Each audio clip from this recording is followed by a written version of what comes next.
Ketika kita datang ke sebuah rumah sakit, kita berharap untuk mendapatkan pelayanan kesehatan yang terbaik. Namun, rumah sakit tidak hanya tempat untuk menyembuhkan, tetapi juga merupakan institusi yang harus menerapkan standar etika untuk memastikan pasien mendapatkan pelayanan kesehatan terbaik yang seharusnya mereka dapatkan. Etik rumah sakit merupakan cabang dari etik medis yang mengatasi dilema etik yang dihadapi oleh para penyedia layanan kesehatan di lingkungan rumah sakit. Rumah sakit memiliki tanggung jawab untuk menyediakan perawatan berkualitas bagi pasien, sekaligus menjaga keseimbangan keuangan di rumah sakit. Etik rumah sakit juga mencakup hak-hak pasien seperti persetujuan yang berdasarkan informasi yang jelas dan hak untuk menolak pengobatan. Adalah tugas penyedia layanan kesehatan untuk bertindak dalam kepentingan terbaik pasien, termasuk memberikan informasi yang jujur dan akurat tentang kondisi medis dan opsi pengobatan. Rumah sakit juga memiliki komite etik yang memberikan panduan dan dukungan kepada penyedia layanan kesehatan saat menghadapi masalah etik yang kompleks. Belas kasihan, empati, dan penghormatan terhadap otonomi pasien adalah prinsip dasar dari etik rumah sakit yang memastikan pasien menerima perawatan terbaik. Etik rumah sakit bukan hanya tentang merawat pasien, tetapi juga tentang menciptakan budaya perilaku etik di dalam rumah sakit.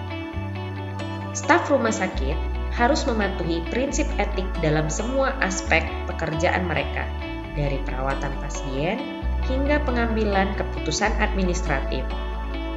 Kita akan mengambil kasus mengenai bagaimana pelanggaran kode etik pada pelaksanaan pelayanan keperawatan.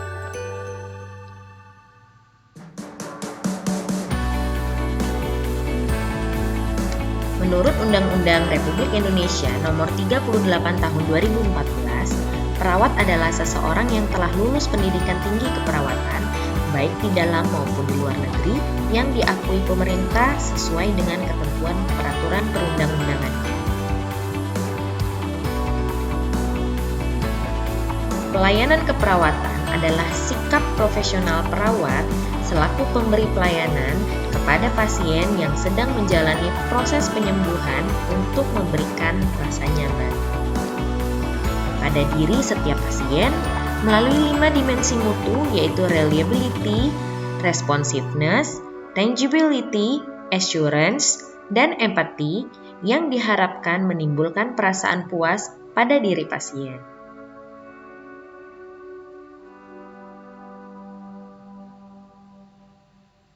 Menurut Kode Etik Keperawatan Indonesia yang disusun oleh Dewan Pimpinan Pusat Persatuan Perawat Nasional Indonesia, kode etik tersebut terdiri atas 5 bab dan 17 pasal.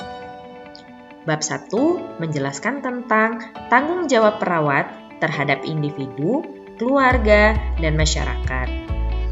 Bab 2 menjelaskan tentang tanggung jawab perawat terhadap tugasnya yang terdiri atas 5 pasal. Bab 3 menjelaskan tentang tanggung jawab terhadap sesama perawat dan profesi kesehatan lain. Bab 4 menjelaskan tentang tanggung jawab perawat terhadap profesi keperawatan. Dan bab 5 menjelaskan tentang tanggung jawab perawat terhadap pemerintah, bangsa, dan tanah air, terdiri atas 2 pasal. Kode etik menjadi dasar yang sangat penting bagi perawat dalam membina hubungan yang baik dengan semua pihak pada saat memberikan pelayanan kesehatan, termasuk menunjang kesembuhan dan kepuasan pasien. Namun, masih banyak ditemukan kasus pelanggaran kode etik pada saat pelaksanaan pelayanan keperawatan yang berujung pada keadaan yang mengkhawatirkan.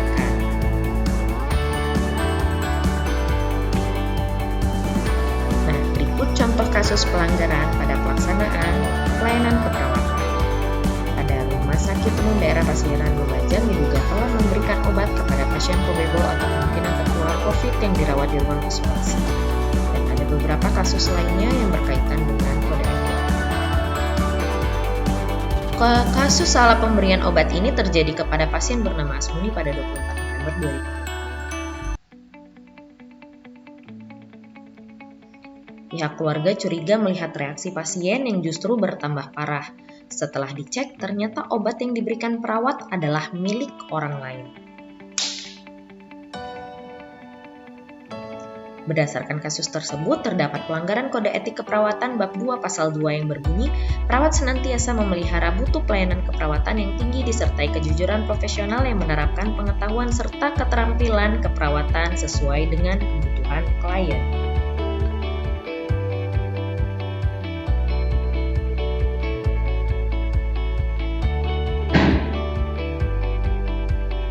Serta bab 2 pasal 4 yang berbunyi, perawat senantiasa menjunjung tinggi nama baik profesi keperawatan dengan selalu menunjukkan perilaku profesional. Berdasarkan kasus tersebut, terdapat pelanggaran kode etik profesi terhadap perilaku profesional perawat. Tidak selayaknya seorang perawat lalai dalam memberikan asuhan keperawatan pada pasien.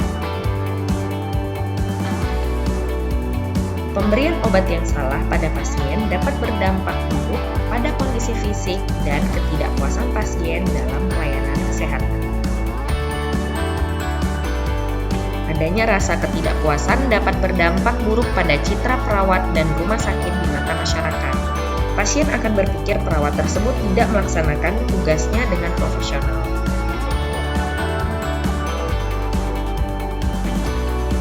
Dampak lain yang mungkin muncul antara lain dapat menurunkan profesionalisme perawatan dalam pelayanan kesehatan. Perawat dapat dipandang tidak kompeten dan mengkhawatirkan, sehingga menurunkan kepercayaan pasien pada keahlian yang dimilikinya.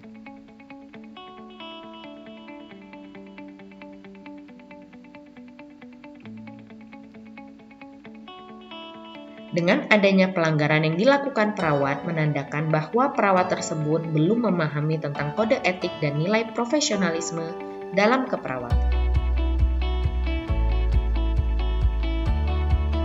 Oleh karena itu, sangat penting untuk menanamkan kode etik keperawatan dan nilai profesionalisme sejak masih dalam masa pendidikan. Perlu adanya upaya peningkatan pembinaan dan pengawasan mutu tenaga kesehatan, adanya evaluasi kinerja tenaga kesehatan di rumah sakit, dan adanya penerapan peringatan dan sanksi yang tegas kepada pelanggar kode etik sesuai dengan hukum yang berlaku untuk menimbulkan efek jera dan meminimalisir terjadinya pelanggaran kode etik yang dapat merugikan pasien. Sekian video penjelasan dari saya. Terima kasih, semoga bermanfaat.